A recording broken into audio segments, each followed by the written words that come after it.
குடும்பத்தினுடைய வாழ்வுக்கு அதிக தியாகம் செய்வது கணவனா மனைவியா? உடலால் தியாகம் செய்ய வீரம் வேண்டும். எவ்வளவு வீரம் இருந்தாலும் வீட்டுக்கு வந்த மனைவி சொல்ற கேட்டு அடங்கிய போற ஆண்கள் தான் நிறைய பேர் இருக்காங்க. ஒரு ஆண்மகன் எப்போது குடும்பத்தில் உள்ள கணவனாக வருகிறானோ அப்பவே அவனை சுற்றி கஷ்டங்கள் எல்லாம் ஒட்டிக்கிறது. பெண்கள்லாம் கருப்பாம்பூச்சை பார்த்தாலே பயப்படுவாங்க. குடும்பம் என்பது பெண்ணால் தானே உருவாகிறது. தனியாய் இருந்தவனுக்கு துணையாய் வந்து இன்னும் 10 மாதத்தில் குழந்தையும் பிறந்து விட்டார். பெண் சேமித்தால் நகை, ஆண் சேமித்தால் புகை. குடும்பத்திற்காக அல்லும் பகலும் உழைக்கும் அந்த ஆண்மகனின் தியாகம் சாதாரணம் அல்ல. தீய எண்ணமுடைய மாமியாரோ நாத்தனாரோ அமைந்து விட்டால் அவர்களால் ஏற்படும் தொல்லைகள் கொஞ்சமா நஞ்சமா? இப்போ உங்க அம்மாவுக்கும் உன் மனைவிக்கும் சண்டை வந்தா நீ யார் பக்கம் நிற்ப? அவர் சொல்ற நான் பீரோ பக்கம் நிற்பேன். சுதந்திர பறவையா சுத்திக்கிட்டு இருந்த ஆண்மகனை ஃபேமிலி என்ற வட்டத்துக்குள்ள நிறுத்தி வச்சுட்டு பேய் முழிக்க விட்டாங்க நடுவர்களே. தன் குடும்பத்தையே நினைச்சு வாழ்ந்து தன்னை பத்தி கவனிக்காமல் போன ஆண்கள் இருக்கிறார்கள். குடும்ப வாழ்வில் அதிகம் தியாகம் செய்வது கணவனா மனைவியா என்ற தலைப்பின் கீழ் அழகானது ஒரு பட்டிமன்றம் துவங்குகிறது. இன்றைக்கி சமூகத்தில் கணவனை தரக்குறைவாக பேசி ஒரு காமெடியாக ஏதாவது சொன்னால் அதை கேட்டு சிரிப்பதற்கு பெண்கள் பல கோடி இருக்கிறாங்க. அதே மாதிரி மனைவியை தரக்குறைவாக இழிவுபடுத்தி ஒரு காமெடியாக ஏதாவது சொன்னால் அதை கேட்டு ரசிப்பதற்கு சிரிப்பதற்கு ஆண்கள் பல கோடி பேர் இருக்கிறாங்க. இன்றைக்கி நீங்கள் இணையதளங்களில் ஆண்களா பெண்களா கணவனா மனைவியா அப்படின்னு நீங்கள் பார்த்தீங்கன்னாவே எல்லாரும் மகிழ்ச்சியாகவே ஒரு காமெடியாகவே பேசுகிற நிகழ்வு இன்றைக்கி இணையதளம் முழுக்க இருக்குது. ஒருத்தர் கையில் பெரிய மோதிரம் போட்டிருக்கிறார், பெரிய மோதிரம். அந்த மோதிரத்தில் மனைவியுடைய ஃபோட்டோ வச்சுருக்கிறார். பக்கத்தில் இருக்க நண்பர் கேட்குறாரு, இது யாருங்க ஃபோட்டோ? எல்லாம் பெரிய பெரிய கலைஞர்களின் ஃபோட்டோ வச்சுருப்பாங்க, இது யார் ஃபோட்டோன்னு கேட்குறாரு. இது என் மனைவியோடைய ஃபோட்டோங்கிறார். மனைவி ஃபோட்டோவா? எப்படிங்க கையில் வச்சுருக்கிறீங்க? அவ்வளோ ஒரு பிரியமா அவங்க மனைவி மேலேன்னு? இல்லை, நான் நிறைய நேரத்தில் வேலையில் எனக்கு ரொம்ப டயர்டாயிரும், அப்செட் ஆயிரும், ரொம்ப கவலை வரும்போது இந்த மோதிரத்தை பார்ப்பேன். இதை விடவா ஒரு பெரிய கவலை அப்படின்னு உடனே எனக்கு இந்த கவலையெல்லாம் மறந்து போயிடும் அப்படிங்கிற மாதிரி அவர் சொல்கிறது. இப்போ இந்த ஜோக்கை சொன்னோடனே பாருங்கள் எல்லாம் சிரிக்கிறாங்க. ஒரு பெண்மணிகிட்ட போய், ஏங்க நீங்கள் உங்கள் கணவர் இன்றைக்கி கொண்டு வந்த தோசை சாப்பிட்டு பார்த்தேன், தோசை நல்லாவே இல்லை, நாளையிலேருந்து தோசையை அழகாக சுடுங்க, நல்லா சுடுங்க, சுட்டு கொடுங்க உங்கள் கணவனுக்குன்னு சொன்னால் அதை நீங்கள் அவர்கிட்ட தான் சொல்லணும். ஏன்னா இன்றைக்கி அவர் தான் சுட்டார், இன்றைக்கி அவர் தான் சுட்டார். இப்போ இதை சொன்ன உடனே என்ன செய்கிறாங்க? பெண்கள் சிரிக்கிறாங்க. இப்போ என்ன சொல்ல வரேன்னா, வெறுமனே குடும்ப வாழ்க்கை என்பது அது வெறுமனே சிரிப்புக்காகவோ, இன்றைக்கி எதுக்கு எடுத்தாலும் தலாக்கு, மதியானம் சோத்தில் உப்பு போடலையா தலாக்கு, அப்படி வந்துருச்சு. ஊரில் தினைக்கு விடிஞ்சா தலாக்கு. அப்போ எதுக்கு எடுத்தாலும் தலாக்குகளும், எதுக்கு எடுத்தாலும் கணவன் மனைவிக்கு மத்தியிலான அந்த உறவுகளில் துண்டிப்பு ஏற்படுவதும் அன்னை ஃபாத்திமா ரலியல்லாஹு அன்ஹாவும் ஆயிஷா ரலியல்லாஹு அன்ஹாவும் பேசிக்கிட்டு இருக்கிறாங்க.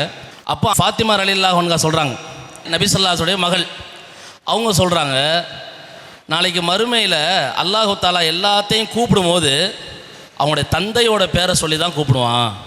இப்போ எல்லாம் பெண்கள்கிட்ட ஒரு கெட்ட பழக்கம் ஒன்று இருக்குது. என்ன இப்போ கெட்ட பழக்கம்னா, கல்யாணம் ஆயிடுச்சுன்னா இனிஷியலை கணவனுடைய இனிஷியலாக மாற்றுறது. அது ஏதோ ஃபேஷன் நினச்சி மாற்றிட்டு இருக்கிறாங்க. நீங்கள் எந்த இனிஷியல் மாற்றினாலும் நாளைக்கு மஹ்ஷர் மைதானத்தில் நிற்கிற போது உங்கள் பெயரோடு உங்களின் தந்தையின் பெயர் சொல்லி தான் நீங்கள் அழைக்கப்படுவீர்கள்.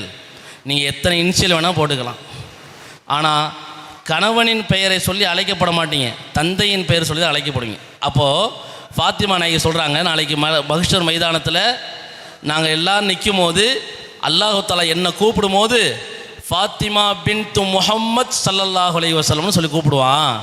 எவ்வளோ பெருமையாக இருக்குன்னு சொன்னாங்க. அப்போது ஆயிஷா ரலியல்லாஹு அன்ஹா சொன்னாங்க, உனக்காவது அத்தாவுடைய பேரை பின்னாடி சேர்த்து சொல்லுவான், ஆனால் நாளைக்கு மறுமையில் சொர்க்கத்துக்குள் நுழையும் போது உங்கள் கணவனின் கரம் பிடித்து நுழையுங்கள்னு என்ன சொல்லுவான். நான் முஹம்மது ஸல்லல்லாஹு அலைஹி வஸல்லம் கரத்தை பிடிப்பேன், ஆனால் நீ அலி ரலியல்லாஹு கரத்தை பிடிப்ப, இப்போ நான் தானே ஜெயிச்சேன்னு சொல்லுவாங்க.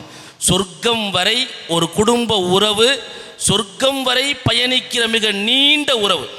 ஏன்னா அல்லாஹ் தஆலா உலகத்தில் 3 பேர் எல்லாத்துக்கும் கொடுப்பான். அதில் 2 பேர் கன்ஃபார்மு, இடையில வர ஒரு பேர் அது நமக்கு புரியாது, வருமா வராதான்னு தெரியாது. எல்லாம் குழந்தை பிறந்தா என்ன சொல்லுவோம்?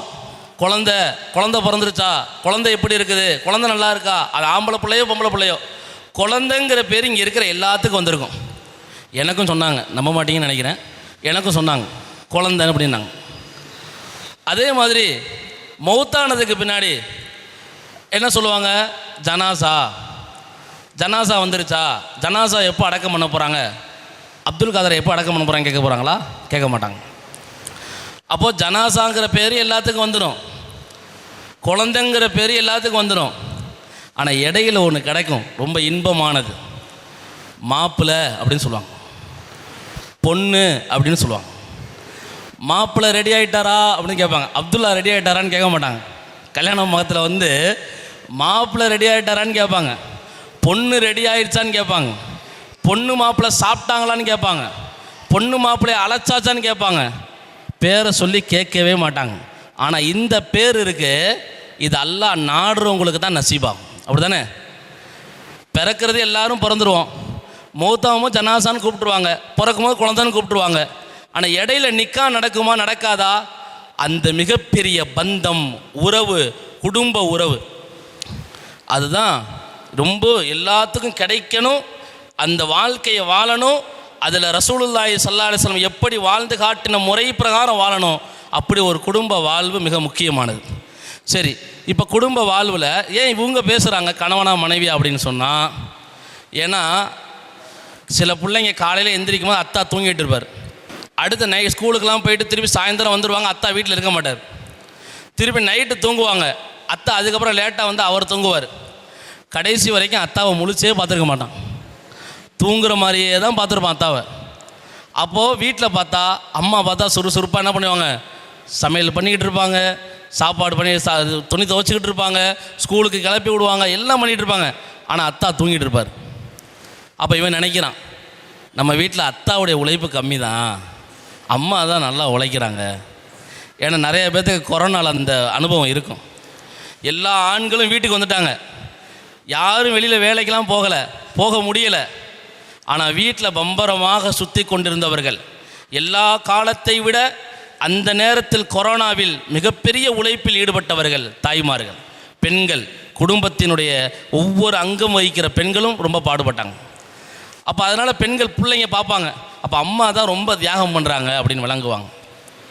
சில வீடுகளில் இப்படி நினைப்பாங்க, நம்ம பிறக்கும் போது அத்தா வெளிநாடு போனார், இத்தனை வருஷம் ஆயிடுச்சு, அத்தா நம்மளை பார்க்க வரலை, எப்போவுமே ஃபோன்லேயே பேசுகிறாரு, நம்ம கூட பேச பிஸியாக இருக்கிறாரு, அவ்வளோ தியாகம் பண்ணி குடும்பத்தெல்லாம் விட்டு அத்தா அங்கே இருக்கிறாரு, நம்ம இங்கே ஜாலியாக இருக்கிறோம்.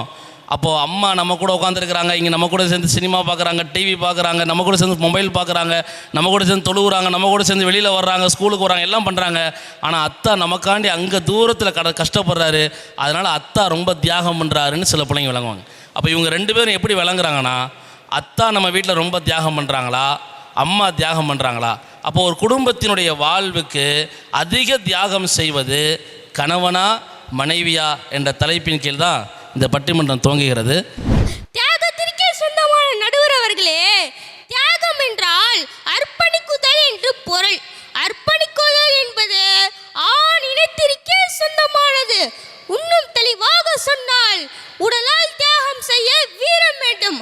அந்த வீரம் கூட பெண்களை விட ஆண்களுக்கே அதிகம் உண்டு. அதுவே அல்லாஹ் இப்படி சொல்கிறான், அர்ரிஜாலு கவ்வாமூன அலன் நிசாவ்.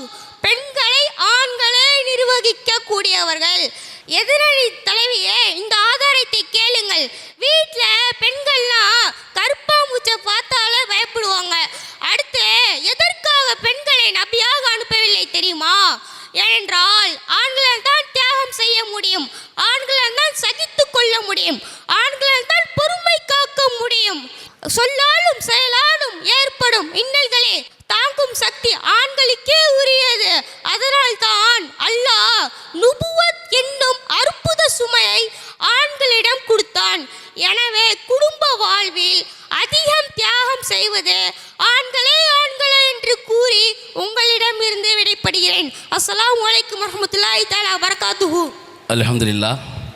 காலரை தூக்கி விட்டு உட்காந்துக்கலாம் இப்போது. அல்ஹம்துலில்லாஹ். ஏன்னா ஆண்கள் தானே தியாகம் அதிகமாக பண்ணுறாங்க. ஒரு தியாகம் பண்ணணும்னா வீரம் வேணும், உடம்புடைய பலம் வேணும். அது ஆண்கள்கிட்ட அதிகமாக இருக்குது. அதே மாதிரி அல்லாஹு தாலா நபிமார்களை அனுப்புனான், இந்த சமுதாயத்துக்கே வேலை செய்ய அனுப்புனான். அப்போ நபிமார்களை பெண்களை யாரையுமே அனுப்பலை. இப்போ எல்லாமே ஆண்களை அனுப்புனான்னா ஆண்கள் தான் சகித்து கொள்வார்கள், தாங்குவார்கள், எதையுமே ஏற்றுக்குவாங்க அப்படிங்கிறத தான் அனுப்புனான். அதனால் ஆண்கள் தான் தியாகம் செய்யக்கூடியவர்கள் அப்படின்னு சொல்லி, அதாவது ஒரு குடும்பத்தின் கணவன் தான் சொல்லி அதாக சொல்கிறாங்க. நபி ஸல்லல்லாஹு அலைஹி வஸல்லம் சொன்னாங்க, ஒரு ஆணுக்கு 4 விஷயங்கள் கிடைக்குமானால், இந்த உலகத்தில் 4 விஷயம் கிடைக்குமானால் அவன் இந்த உலகத்துலேயும் மகிழ்ச்சியாக இருப்பான், நாளை மறுமையிலையும் மகிழ்ச்சியாக இருப்பான். ஒன்று, உண்மை பேசக்கூடிய நாவு, உண்மை பேசக்கூடிய நாவு, எல்லாத்துட்டையும் உண்மையை சொல்லணும். 2வது, நன்றி செலுத்தக்கூடிய உள்ளம். வீட்டில் மனைவி சுடுற தோசை இல்லை ஏதாவது சாப்பாடு ஏதாவது ஒன்று இருக்குதுன்னு சொன்னால் அதை பார்த்து பாராட்டக்கூடிய உள்ளம் இருக்கணும், நன்றி செலுத்தக்கூடிய உள்ளம் இருக்கணும். 3வது, எதையும் தாங்கி கொள்ளக்கூடிய உடல் இருக்கணும், உடல் வாகு இருக்கணும். 4வது, தன் கற்பிலும் தன் கணவனின் செல்வத்திலும் மோசடி செய்யாத மனைவி அமையணும். இந்த 4 ஒரு ஆணுக்கு அமைந்து விட்டால் அவன் பாக்கியம் பெற்றவன் என்று ரசூலுல்லாஹ் சொல்லியிருக்காங்க. அப்போது நான் இங்கே சொல்ல வர்றது என்னென்னா, 4 முக்கியமாக நபி ஸல்லல்லாஹு அலைஹி வஸல்லம் சொன்னது உடல் ஆரோக்கியம், எதையும் தாங்கக்கூடிய பக்குவம் இருக்கணும். அப்போ ஆணுக்கு அது கண்டிப்பாக இருக்கணும். ஆகவே ஆண்கள் எல்லாத்துக்கும் பெரும்பாலும் அது இருக்கிறதுனால அவங்க தியாகம் செய்வதற்கு தயாராக இருக்கிறாங்க. அதனால் தியாகிகள் அப்படின்னு சொல்லி முடிச்சிருக்காங்க. அல்ஹம்துலில்லாஹ். நடுவர் அவர்களே, எனக்கு முன்னால் பேசியவர் சொன்னார் தியாகம் என்ன வீரம் என்ன சொன்னார். ஆனால் எவ்வளவு வீரம் இருந்தாலும் வீட்டுக்கு வந்த மனைவி சொல்கிற கேட்டு அடங்கி போகிற ஆண்கள் தான் நிறைய பேர் இருக்காங்க. நடுவர் அவர்களே, அன்று அண்ணன் நபி ஸல்லல்லாஹு அலைஹி வஸல்லம் அவர்களுக்கு அன்னை ஹதீஜா ரலியல்லாஹு அன்ஹா அவர்கள் மனைவியாக ஆட்டியதாக சொல்ல முடியுமா? எத்தனை தியாகங்கள்! ஹிரா குகையில் காலையிலும் மாலையிலும் அண்ணல் நபிக்காக அனுதினமும் உணவு கொண்டு சென்று தன் 55ஆம் வயதில் மலைக்கு மேல் ஏற இறங்கினார்கள். நடுவர் அவர்களே, அதே தியாகம் இல்லை நடுவர் அவர்களே. மலை போல் குவிந்திருக்கும் அனைத்து செல்வங்களையும் தன் கணவர் முகமது நபி ஸல்லல்லாஹு அலைஹி வஸல்லம் அவர்களின் தீன் சேவைக்காக அள்ளி கொடுத்து தியாகம் செய்தார்கள். நடுவர் அவர்களே, தனக்கு பிறந்த குழந்தைகளை கண்ணும் கருத்துமாக பார்த்து கொள்வதற்காக பல எந்த சூழ்நிலைகளும் ஏற்படும் சிரமங்கள் சகித்து கொண்டு தியாகம் செய்கிறார்கள். நடுவர் அவர்களே, அண்ணல் நபி ஸல்லல்லாஹு அலைஹி வஸல்லம் அவர்களிடம் ஒரு பெண்மணி வந்து, அண்ணலே, ஆண்கள் யுத்தத்தில் கலந்து கொள்கிறார்கள், ஜும்மா தொழுகை தொழுகிறார்கள், இது தொழுகை தொழுகிறார்கள், எல்லா தொழுகையும் தொழுது தியாகம் செய்கிறார்கள், ஆனால் பெண்கள் எவ்வாறும் தியாகம் செய்ய முடியவில்லையே என்று கேட்டதற்கு நபி ஸல்லல்லாஹு அலைஹி வஸல்லம் அவர்கள் அழகாக சொன்னார்கள், நீங்கள் உங்கள் கணவருக்கு வீட்டிலேயே செய்யும் பணிவிடை தரசிந்த தியாகம்தான். நடுவர் அவர்களே, குடும்பம் என்பது பெண்ணாக தானே உருவாகிறது. இந்த லட்சணத்தில் அந்த குடும்பத்தில் தியாகம் செய்வது கணவனா என்று சொல்கிறீர்கள், எவ்வளோ பெரிய பொய்! ஆகவே குடும்ப வாழ்வில் அதிகமாக தியாகம் செய்வது மனைவியே என்று சொல்லி கூறிவிட பெண். அஸ்ஸலாமு அலைக்கும் வரஹ்மத்துல்லாஹி. அல்ஹம்துலில்லாஹ். அதாவது இதுக்கு முன்னால் இப்போ சொன்ன அந்த சகோதரி என்ன சொன்னாங்கன்னா, எவ்வளோ பெரிய வீரனாக இருந்தாலும் வீட்டுக்கு வந்துட்டா அடங்கி போகிற மனைவி சொல்ல தானே கேட்குறாங்க, அப்படி தானே நிறையா பேர் இருக்காங்க அப்படிங்கிறாங்க. ஒரு பெரிய மீட்டிங் ஒன்று நடந்துச்சு. அந்த மீட்டிங்கில் ஒருத்தர் பேசிக்கிட்டு இருக்கும்போது கேட்டார், இங்கே யாராவது மனைவி பேச்சை கேட்குறவங்களாம் இருந்தால் கை தூக்குங்க அப்படின்னாரு. கூட்டத்தில் எல்லாரும் கை தூக்கிட்டாங்க. நாங்கள் மனைவி பேச்சை கேட்டு தான் பண்ணுவோம்னு சொல்லி எல்லாம் கை தூக்கிட்டாங்க. முன்னாடி மட்டும் ஒருத்தர் மட்டும் கை தூக்காமல் அப்படியே உட்காந்தான். இவருக்கு சந்தோஷமாக போச்சு, அப்பா நம்ம கூட்டத்திலே நமக்கு சப்போர்ட்டாக ஒருத்தர் தான் இருக்கான் அப்படின்னு சொல்லிட்டு, சூப்பருங்க, நீங்கள் கை தூக்காமல் வந்து எனக்கு ரொம்ப மகிழ்ச்சியாக இருக்குன்னு சொல்லியிருக்காரு. அவர் சொன்னார், இல்லை ஜத்து, நான் வீட்டிலேருந்து வரும்போது என் மனைவி மீட்டிங்கில் போய் கலந்துட்டு வான்னு மட்டும்தான் சொல்லியிருக்கா, அங்கே போய் கையை தூக்க காலை தூக்கலாம் செய்யக்கூடாதுன்னு சொல்லியிருக்கா. நீங்கள் பர்மிஷன் கொடுத்தீங்கன்னா போய் கேட்டு வந்து கையை தூக்கணுன்றிருக்கேன். மற்றவங்களாவது கையாவது வேகமாக தூக்கிட்டாங்க, இவன் கை தூக்குறதுக்கும் போய் கேட்கணுங்கிறான். அப்போ வீட்டில் எதாக இருந்தாலும், வெளியில் எவ்வளோ பெரிய ஆம்பளையாக இருந்தாலும் வீட்டுக்கு வந்துட்டா அவன் மனைவி சொல்ல தான் கேட்கக்கூடிய சூழல் இருக்குது அப்படின்னு சொன்னாங்க. அதே மாதிரி ஹதீஜா ரலியல்லாஹு அன்ஹா தன்னோட 55 வயசில் அந்த மலை மேலே ஏறி எவ்வளோ சிரமம் எடுத்திருப்பாங்க. அதே மாதிரி தன்னுடைய முழு செல்வத்தையும், செல்வ சீமாட்டியாக இருந்த ஹதீஜா ரலியல்லாஹு அன்ஹா அவ்வளோ செல்வத்தையும் தன்னுடைய கணவனுக்காக செலவழித்தாங்களே. இன்றைக்கி ஒரு கவிஞன் எழுதுறான், பெண் சேமித்தால் நகை, ஆண் சேமித்தால் புகை. பொம்பளைங்க வந்து சேர்த்து வச்சாங்கன்னா கொஞ்சம் கொஞ்சமாக சேர்த்து நகை வாங்கிடுவாங்க, ஆம்பளை சேர்த்து வச்சாங்கன்னா புகை தான். அப்படின்னு சொல்லுவான். அப்போது ஆண்களால் சேமிக்கவும் முடியாது, அதை பாதுகாக்கவும் முடியாது. ஆனால் இந்த திறமையெல்லாம் பெண்கள்கிட்ட இருக்குது. அந்த பாதுகாத்ததையும் தன் கணவனுக்காகவே செலவழிக்கிறார்கள். அதனால் பெண்கள் தான் தியாகிகள் அப்படின்னு சொல்லி மிக அழகாக சொல்லியிருக்கிறாங்க. அல்ஹம்துலில்லாஹ். நடுவர் அவர்களே, பெண்களை பற்றி நன்கு அறிந்திருப்பீர்கள். எதற்கெடுத்தாலும் ஒப்பாரி வைப்பதும் கள்ளக்கண்ணீர் எடுப்பதும் தான். அது அவங்களோட பழக்கம் மட்டும் இல்லை, வாழையடி வாழையாய் வந்த வழக்கம். அதனால் எதிரணி தலைவியின் ஓலம் உங்களுக்கு தர வேண்டாம் கலக்கம். ஏனெனில் இங்கு உள்ளவர்களுக்கு ஏற்படும் மயக்கம். இதை நான் சொல்வதை தடுக்கவில்லை தயக்கம். நடுவர் அவர்களே, ஒரு ஆண்மகன் எப்போது குடும்பத்தில் உள்ள கணவனாக வருகிறானோ அப்போவே அவனை சுற்றி கஷ்டங்கள் எல்லாம் ஒட்டுகிறது, இன்னல்கள் எல்லாம் இருக்க பிடித்து கொள்கின்றன. இதை சுருக்கமாக சொல்லணும்னா, சுதந்திர பறவையாக சுற்றிக்கிட்டு இருந்த ஆண்மகனை ஃபேமிலி என்ற வட்டத்துக்குள்ளே நிறுத்தி வச்சுட்டு பேய் முழிக்க விட்டாங்க. நடுவர் அவர்களே, பெற்றோர்களுக்கு பெருமையுடன் நடந்த ஆண் சிங்கம் எப்போது கணவனாக வருகிறானோ வீட்டை விட்டு வெளியேறி தனி கொடுத்தனமாம். அது மட்டுமா, தனியாய் இருந்தவனுக்கு துணையாய் வந்து இன்னும் 10 மாதத்தில் குழந்தையும் பிறந்து விட்டார். அதற்கு உணவு உடை 1000 செலவினங்கள். இதற்கெல்லாம் அவன் படும் பாடு பப்பா சொல்ல முடியாது. இது மட்டுமா, அந்த குழந்தைக்கு 1000 வைத்தியம், கொடி முதல் கொலுசு வரை. இதற்கெல்லாம் பாடுபடுவது யார்? அதோடு நிற்பதில்லை நடுவர்களே. அது பெண் குழந்தையாக இருந்தால் அவள் பருவமான காலத்திலிருந்து இன்னொருவனின் கரம் சேர்க்கும் வரை அவன் படும் பாடு கொஞ்சம் நஞ்சமல்ல. மனைவியானவள் வீட்டிலிருந்து அத்தனையும் கவனித்தாலும் சமூகத்தில் வெளியேறி தன்னை பற்றி கூட கவலைப்படாமல் குடும்பத்திற்காக அல்லும் பகலும் உழைக்கும் அந்த ஆண்மகனின் தியாகம் சாதாரணமல்ல. தன் நாட்டை விட்டுவிட்டு, தன் குடும்பத்தை விட்டுவிட்டு, தன் ஆயுளின் இளமையை விட்டுவிட்டு, தன் குடும்பத்தின் மகிழ்ச்சியே தன் மகிழ்ச்சி, தன் குடும்பத்தின் உயர்வே தன் உயர்வு என்று எண்ணி முழுவதும் தியாகம் செய்யும் அந்த ஆண்மகனின் தியாகம் ஆள பெரியாது. ஆகவே நடுவர் அவர்களே, எதிரணியாய் வாதாடிருக்கும் கல்லஞ்சற்காலர்களே, குடும்ப வாழ்வில் அதிகம் தியாகம் செய்வது கணவன் தான் என அடித்து குடிவிட பெறுகிறேன். அஸ்ஸலாமு அலைக்கும் வரஹ்மத்துல்லாஹி வபரகாத்துஹு. அல்ஹம்துலில்லாஹ். வீட்டில் மனைவி அதிகமாக வேலை செஞ்சு ரொம்ப தியாகம் பண்ணுற மாதிரி இருந்தாலும் உண்மையிலே வெளிநாட்டில் போய் என்னோட அத்தா வெளிநாட்டில் போய் அல்லது இன்றைக்கி இருக்கிற ஆண்கள் கணவன்மார்கள் வெளிநாட்டில் போய் சம்பாதிக்கிற அந்த உழைப்பு எவ்வளோ கஷ்டம் தெரியுமா அப்படின்னு சொல்லி அழகாக சொல்கிறார். ஏன்னா நிறைய ஆண்கள் வெளிநாட்டுக்கு போகிறாங்க, அவங்களுக்கு சாப்பிட்றதுக்காண்டி கொடுக்கக்கூடிய பணத்தையும் சேமித்து வைக்கிறாங்க. சாப்பிட்றதுக்கு கொடுக்கக்கூடிய தினம் கொடுக்கக்கூடிய அந்த சாப்பாட்டுக்குரிய பணத்தையும் அல்லது எங்கேயாவது வாகனத்தில் போகிறதுக்கு கொடுக்கக்கூடிய வாகனத்தின் பணத்தையும் தன் குடும்ப நலனுக்காக தினம் சேமித்து வைத்து அந்த பணத்தையும் அங்கே வீட்டுக்கு அனுப்பி பிள்ளைக்கு ஸ்கூல் ஃபீஸ் கட்டுங்க, பிள்ளைக்கு எல்லாத்தையும் பண்ணுங்க என்று சொல்லுகிற அந்த ஆண்கள், அவர்களின் தியாகம் மிக உச்சகட்டமானது. தான் குடும்பத்தை விட்டுட்டு போயிட்டான், தான் சொந்தக்காரனை விட்டுட்டு போயிட்டான், எல்லாத்தையும் விட்டுட்டு என் ஒரே நோக்கம் என் குடும்பத்துக்காண்டி நான் உழைக்கிறேன் அப்படிங்கிற குடும்பம் என்ற ஒற்றை காரணத்தை கொண்டு கல்யாணத்துக்கு முன்னாடி எப்படியோ சுற்றினேன், பைக் எடுத்து சுற்றினேன், எங்கெங்கேயோ சுற்றினேன், நினச்ச இடத்துக்கு போனேன், வந்தேன், எத்தனை மணிக்கு வேணால் வீட்டுக்கு வருவேன், எங்கள் அம்மா கேட்க மாட்டாங்க. ஆனால் திருமணம் ஆகிவிட்டது, நான் இரவு தாமதமானால் கூட வீட்டில் அதற்கான காரணங்கள் சொல்ல வேண்டிய சூழ்நிலை இருக்குது. இப்படி வெளிநாடுகள் சென்றாலும் எங்கு சென்றாலும் என் முழு நினைப்பும் குடும்பமாகவே இருக்குது. அதனால் குடும்பத்துக்கு அதிகமாக ஆண்கள் தான் தியாகம் செய்கிறார்கள்னு சொல்லி அழகா சொல்லி முடிச்சிருக்கிறாரு. மெத்த படைச்ச மேதாவி போல் பேசிவிட்டு அமர்ந்திருக்கும் எதிரணி நண்பர்களே, கொஞ்சம் காதை திறந்து கேளுங்க. மனைவிக்கு பொருள் தெரியுமா உங்களுக்கு? நான் சொல்கிறேன் கேளுங்க. மனைவி என்பவள் வீட்டிற்கே தன்னை அர்ப்பணித்து கொண்டவள் என்ற பெயரிலேயே அடங்கிவிட்டது. ஆனால் கணவன் என்ற வார்த்தைக்கும் குடும்பம் என்ற வார்த்தைக்கும் எந்த தொடர்பும் இல்லை. சரி, என் வாதத்திற்கு வருகிறேன். வாக்குப்பட்ட கணவனுக்காக தன் தாய் தந்தையை தூரத்தில் விட்டுவிட்டு, பிறந்து வளர்ந்த வீட்டை விட்டுவிட்டு, அன்பிற்கு சொந்தமான அண்ணன் தம்பியை பிரிந்து, சகோதரிகளை பிரிந்து, கணவனே கதி என்று அவனுக்காகவே தன்னை அழித்து கொள்ள துணிந்த தியாகியவள். தங்களுக்கான குழந்தையை பெற்றெடுப்பதற்காக தன்னை பொருட்படுத்தாமல் ஆப்ரேஷன் செய்யக்கூட துணிந்த தியாகியவள்.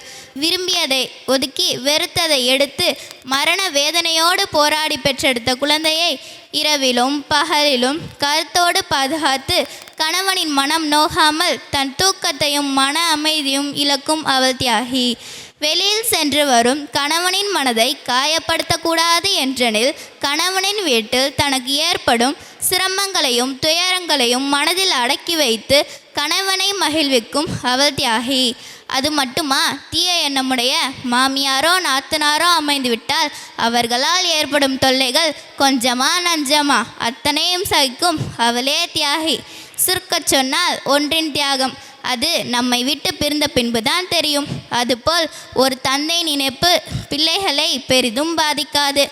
ஆனால் ஒரு தாய் நினைப்பு பிள்ளைகளின் வாழ்க்கையே கேள்விக்குறியாக்கிவிடும். இப்படியே மனைவியின் தியாகத்தை அடுக்கிக் கொண்டே போகலாம். நேரம் போதாது. கடலில் உள்ள மீன்களிடம் கேட்டாலும் வானில் பறக்கும் பறவையிடம் கேட்டாலும் குடும்ப வாழ்வில் அதிகம் தியாகம் செய்வது மனைவியே என கூறி நிறைவு செய்கிறேன். அஸ்ஸலாமு அலைக்கும் வரஹ்மத்துல்லாஹி தஆலா பரகாத்துஹு. அல்ஹம்துலில்லாஹ், மிக அழகான கருத்துக்களை பதிவு செஞ்சுருக்கிறாங்க. நீங்கள் எல்லாம் குடும்பத்தெல்லாம் விட்டுட்டு வெளிநாடு போகிறீங்க, வெளிநாடுன்னு போயிடுறீங்க. ஆனால் நாங்கள் சொந்த ஊர்லேயே இருந்துட்டு எங்கள் அத்தா அம்மா வீட்டுக்கு போக முடியாது. எங்கள் மாமியார் வீட்டுக்கு வந்துட்டோம்னா, என் கணவன் வீட்டுக்கு வந்துட்டோம்னா எங்களால் என்னுடைய சகோதரன், என்னுடைய அத்தா அம்மா, என்னுடைய நண்பர்கள், தோழிகள் எல்லாத்தையும் விட்டுட்டு நான் உங்கள் வீட்டில் இருக்கிறேன். அப்போ நான் எவ்வளோ தியாகம் பண்ணியிருக்கிறேன், மனைவியாக நான் எப்படி தியாகம் பண்ணியிருக்கிறோம் அப்படின்னு சொல்லி ஒரு கருத்தை சொன்னாங்க. அதே மாதிரி குழந்தை வளர்க்குறது எவ்வளோ கஷ்டம். ஒரு குழந்தைய வெறுமனே பெற்றெடுக்கிறது மட்டும் இல்லையே, அது இரவில் விழித்தாலும் பகலில் விழித்தாலும் அதற்கான உணவுகளை கொடுப்பதும் அதை தாளாட்டுவதும் அதையெல்லாம் பக்குவமாக பார்த்துக்கிறது, குளிர் வந்தால் வெயில் அடித்தா அதற்கு தேவையான அத்தனையும் செய்கிறது ஒரு தாயாக மனைவி தானே செஞ்சிட்ருக்கிறா அப்படின்னு சொல்லி சொன்னாங்க. இதில் இன்னொரு விஷயம் சொன்னாங்க, ஏதாவது கெட்ட தீய எண்ணமுடைய மாமியாவோ அல்லது நாத்தனாவோ, அது எனக்கு ஒன்றுமே புரிய மாட்டேது. என்னென்னா, எந்த குடும்பத்தில் பார்த்தாலும் மாமியா மருமக சண்டை தான் வருது. எங்கேயுமே மாமனார் மருமகன் சண்டையே வரமாட்டேது. நமக்கும் மாமனார் இருக்காங்க, எல்லாத்துக்கும் இருக்கிறாங்க. மாமனார் மருமகன் கூட சண்டை போட்டதே கிடையாது. அவங்க மாமா மச்சா மாதிரி தோளில் கை போட்டு வாங்கன்னு போயிட்டுருக்காங்க. ஆனால் வீட்டுக்குள்ளே இருக்கிற மாமியார் மருமகளுக்கு மட்டும் எப்படி சண்டை வருதுன்னே தெரில. ஒருத்தருக்கு இப்படி கேட்குறாரு ஒருத்தண்ட, எப்போ உங்கள் அம்மாவுக்கும் உன் மனைவிக்கும் சண்டை வந்தா நீ யார் பக்கம் நிற்ப? அவர் சொல்கிறார், நான் பீரோ பக்கம் நிற்பேன். சண்டையில் தூக்கி தூக்கி எரியுதுங்க, ஏதாவது பாத்திரத்தை ஏன் மேலே பட்டுற போகுது. அப்போது மாமியார் மருமகளுக்கு தான் என்ன செய்யுது, சண்டை அதிகமாக வருது. இதில் சில நேரத்தில் மாமியாக்கள் ஏமாந்தவங்களாக இருந்து மருமகளுக்கு விவரம் பெற்றவங்களாக இருந்தாங்கன்னு சொன்னால் அந்த குடும்பம் வித்தியாசமான சண்டையாக இருக்கும். ஒரு வீட்டில் மருமக ரொம்ப விவரமான மருமக, மாமியார் மருமகளுக்கு மத்தியில் மனஸ்தாபம் ஏற்பட்டுகிட்டே இருக்குது. ஆனால் கணவன் அப்பாவி, அம்மாக்கே தன்னுடைய வாழ்நாள் முழுக்க அர்ப்பணித்த மாதிரி இருப்பார். அப்போ ஒரு நாள் மாமியாருக்கும் மருமகளுக்கும் ரொம்ப சண்டை முத்திருச்சு. அந்த நேரத்தில் வீட்டில் கணவன் இருக்கனால மருமக அடங்கியே இருக்குது. இவர் போட்டும், இந்த ஆள் போட்டும், பார்த்துக்கிறேன் உனைய அப்படின்னு சொல்லி இருக்குது மருமக மாமியாவை. இப்போ இந்த சூழலில் கணவர் அம்மாவை பார்த்து, அம்மா பார்த்து இருந்துக்கம்மா, நல்லபடியாக பார்த்துக்கம்மா உடம்ப அப்படின்னு சொல்லிட்டு போகும்போது மருமகளுக்கு மாமியாவுக்கு சண்டை வந்து மருமக ஒரு பெரிய உலக்கையை தூக்கி மாமியா கழுத்துலேயே அமைக்கிட்டா. உலக்கையை தூக்கி, யாரும் ட்ரை பண்ணிடக்கூடாது, உலக்கையை தூக்கி கழுத்தில் அமைக்கிட்டா. இப்போ மாமியாவுக்கு மேல் மூச்சு கீழ் மூச்சு வாங்கி பேச்சு வர மாட்டேது. ஐயோ பேச்சு வர மாட்டேது, நம்ம ஏதோ ஒன்று பண்ணிட்டோம், ஒன்று கிடக்க ஒன்று ஆயிர போகுதுன்னு சொல்லிட்டு கீழே போயிட்டு இருந்த கணவனை வேகமாக போய் கூப்பிட்டு, ஏங்க உங்கள் அம்மாவுக்கு என்னமோ ஆயிடுச்சுங்க. பண்ணது யார்? பண்ணது மருமக, ஆனால் கூப்பிட்றது அவள் தான். உங்கள் அம்மாவுக்கு என்னமோ ஆயிடுச்சுங்க. அவன் வேகமாக ஓடி, அம்மா மேலே ரொம்ப பாசங்கள் வராச்சுல, வேகமாக ஓடி வந்து பார்க்குறாரு. அம்மா மேல் மூச்சு கீழ் மூச்சு பேச முடியலை, அம்மாவால் பேச முடியலை. இப்போ ஏதாவது சொல்லணுமா இல்லையா அம்மா? ஆனால் அம்மா மருமக தான் என்ன இப்படி பண்ணான்னு சொல்லணும், ஆனால் பேசவும் முடியலை. படுத்து படுக்கலுக்கு அம்மா என்னம்மாச்சுன்னு கேட்குறான் திரும்ப மயன். உடனே அம்மா சொல்கிறா, உலக்கையை காமிக்கிறா, அங்கே இருக்க உலக்கையை காமிச்சு மருமகளை காமிச்சு கழுத்தை காமிக்கிறான். பார், உலக்கை மருமக கழுத்து. மருமக பார்க்குறா, இதை தான் சான்ஸு. ஏன்னா விளக்கமுள்ள மருமகளை என்னங்க பார்க்குறீங்க, அம்மா என்ன சொல்கிறாங்கன்னு தெரியலையா? என்ன சொல்கிறாங்க? உலக்க மாதிரி ஏன்டா நிற்கிற, என் கழுத்தில் இருக்க செயினத்துக்கு அவள் கழுத்தில் போடு. உலக்க மாதிரி ஏன்டா நிற்கிற, என் கழுத்தில் இருக்க செயினத்துக்கு அவள் கழுத்தில் போடுன்னு மாமியா சொன்னதா அவர் சொல்கிறார். அப்போ மருமக இந்த மாதிரி ஒரு வார்த்தையை சொல்லி விளக்கமாக தப்பிக்கிறாங்க. அப்போ ஒரு குடும்பத்தில் மாமியார் மருமகளுக்கு மத்தியில் சண்டை இல்லாமல் சுமூகமாக இருந்தாலே அந்த வீட்டின் ஆண்மகன் நிம்மதியாக வேலை செய்யும். இது எல்லா குடும்பத்துலையும் இருக்குது. ஆனால் அது என்னமோ தெரியலை, எதுக்கு எடுத்தாலும் ஒரு சண்டை வந்துக்கிட்டு தான் இருக்கும், அது சரி பண்ணிக்கிட்டு தான் இருக்கிற மாதிரி ஒரு சூழல். அதே மாதிரி தன் மகனுக்கு ஒரு திருமணம் செஞ்சு வச்சதுக்கு பின்னால் அந்த தாய் தன் மகன் தன்னை விட்டு தூரமாக போகிற மாதிரி நினைப்பாங்க. ஆனால் மகன் எப்போதுமே ஒரே மாதிரி தான் இருப்பான். தன் மகன் தன்னை விட்டு தூரமாக வந்திருக்கிற மருமகள் பக்கம் போயிட்டானோ அப்படிங்கிற சிந்தனை தாய்க்கு எப்போதுமே இருக்கும். அதனால் சோதிச்சுக்கிட்டே இருப்பாங்க. ஆனால் வீட்டில் இருக்க மருமகளுக்கு அப்போ அந்த அருமை தெரியாது. அந்த மருமகளுக்கு ஒரு ஆண் மகன் பிறந்து அவனை இன்னொரு பெண்ணுக்கு திருமணம் முடித்து கொடுக்கும்போது தான் அப்போ அந்த உணர்வு அந்த பெண்ணுக்கு தெரியும்.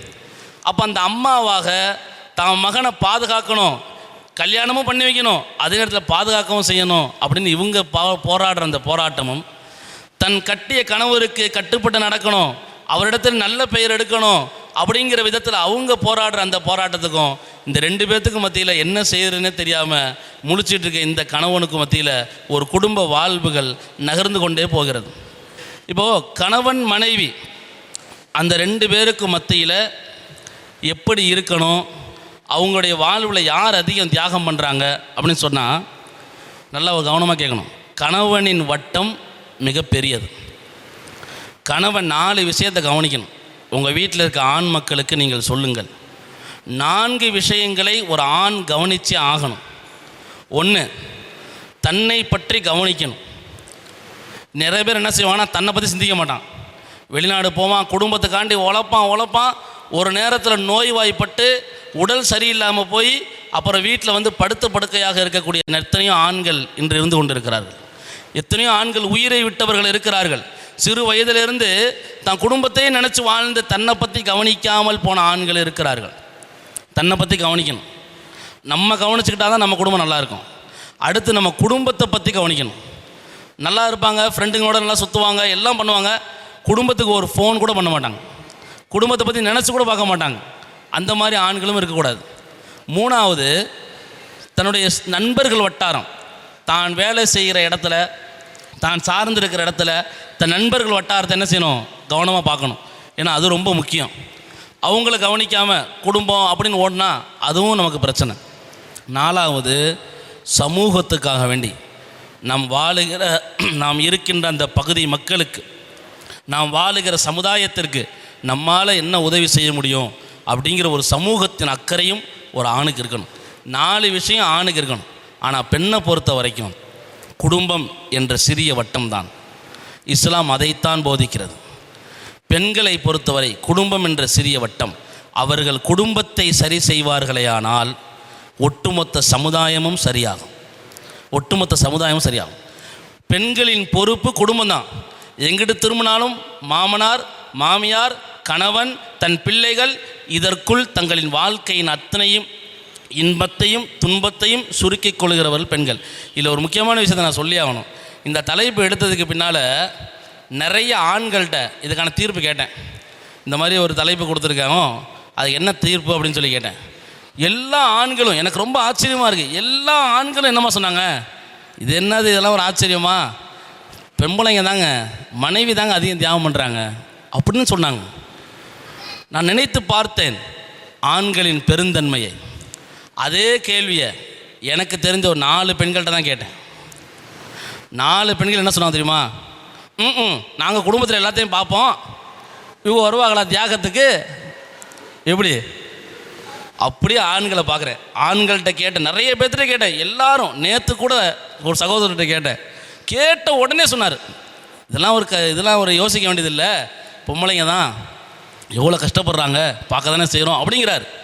ஆனால் இதே கேள்வியை பெண்கள்கிட்ட கேட்டு ஒரு சில பெண்கள் 1-2 பேர் தான் என்கிட்ட என்ன சொன்னாங்க தெரியுமா, கணவன் தான் சொன்னாங்க. மற்ற எல்லா பெண்களும் சொன்ன ஒரே பதில், நாங்கள் தான் தியாகம் பண்ணுறோம், அவர் என்ன காசை கொடுத்துட்டு போயிடுவார், குடும்பத்தை யார் பார்க்குறது, யார் நிர்வகிக்கிறது அப்படின்னு சொல்லி எல்லாரும் ஆண்களுடைய இந்த பெருந்தன்மையை நம்ம பாராட்டியாகும். கண்ணியமானவர்களே, இப்போது தீர்ப்பு என்ன அப்படின்னு சொன்னால், குடும்ப வாழ்வு அதிகம் தியாகம் செய்வது யார் அப்படின்னு சொன்னால், ஒரு குடும்பம்னு சொன்னால் அது பெண்ணால் அது உருவாகிறது. பெண் அவளை சார்ந்திருக்கிற பிள்ளைகளை, அவளை சார்ந்திருக்கிற மாமனார் மாமியாரை பராமரிக்கிற, பக்குவப்படுத்துகிற அத்துணையிலும் ஈடுபடுகிறாள். ஆனால் ஆண் என்பவன் குடும்பத்தையும் பார்க்கணும், சமுதாயத்தையும் பார்க்கணும், எல்லா இடத்துலையும் பார்க்கணும். அதனால் அவனுடைய கவனம் எல்லா இடத்துலையும் பரவி இருக்கிறதுனால குடும்பத்துக்கு மட்டும் அவனுடைய கவனம் தனி கவனம் என்பது இல்லை. ஆனால் பெண்களை பொறுத்தவரை குடும்பத்தை மட்டுமே சார்ந்திருப்பதால் அவர்களின் கவனமும் அவர்களின் தியாகமும் குடும்பத்தையே சார்ந்திருக்கிறது. ஆகவே குடும்பத்தின் வாழ்வின் மிகப்பெரிய தியாகம் செய்பவர்கள் மனைவியே என்று சொல்லி நிறைவு பெறுகிறேன். அஸ்ஸலாமு அலைக்கும் வரஹ்மத்துல்லாஹி வபரகாத்துஹு.